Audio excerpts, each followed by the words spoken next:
On a cold, foggy night, a man named Alex drove down a deserted road through the woods. His GPS had lost signal, and his phone's battery was draining quickly. With no other option, he continued driving, hoping to find the main road. Suddenly, the car headlights caught the silhouette of a person standing by the roadside, their arm extended in a hitchhiking gesture. Alex slowed down and noticed the figure was a woman, drenched from the rain, shivering violently. Against his better judgment, he stopped and rolled down the window. "Are you okay?" he asked. She nodded slowly, her eyes hollow and distant. "I need to go home," she whispered, her voice barely audible over the wind. Feeling uneasy but unable to leave her alone, Alex unlocked the door, and she slipped into the back seat without saying another word. He noticed she left a cold, wet imprint on the seat. "Where to?" he asked, but she remained silent, staring out the window.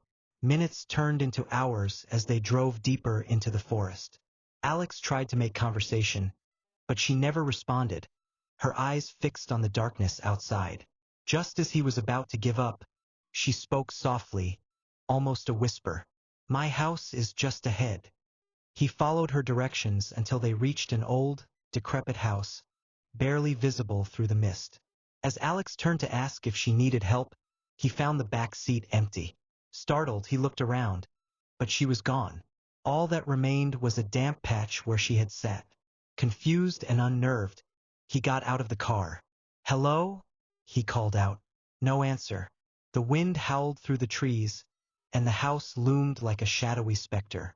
Deciding to check if she had gone inside, Alex hesitated before stepping onto the creaking porch. The door, hanging by its hinges, slowly opened as if welcoming him in. Inside, the air was thick with decay. Cobwebs draped every corner, and the floor creaked under his weight. He called out again, but only his echo replied. Then he noticed a faded picture hanging crooked on the wall. It was a photograph of the woman he had picked up, her expression frozen in a haunting smile. Underneath the photo, a newspaper clipping was pinned, dated over 50 years ago. The headline read, "Local woman killed in hit-and-run accident on Forest Road." The article mentioned how her spirit was said to roam the woods, hitchhiking to find her way back home. Alex felt the air grow colder. The front door slammed shut, and the room plunged into darkness. A whisper filled the air, echoing from every direction. "You brought me home." And then he felt a cold hand grip his shoulder.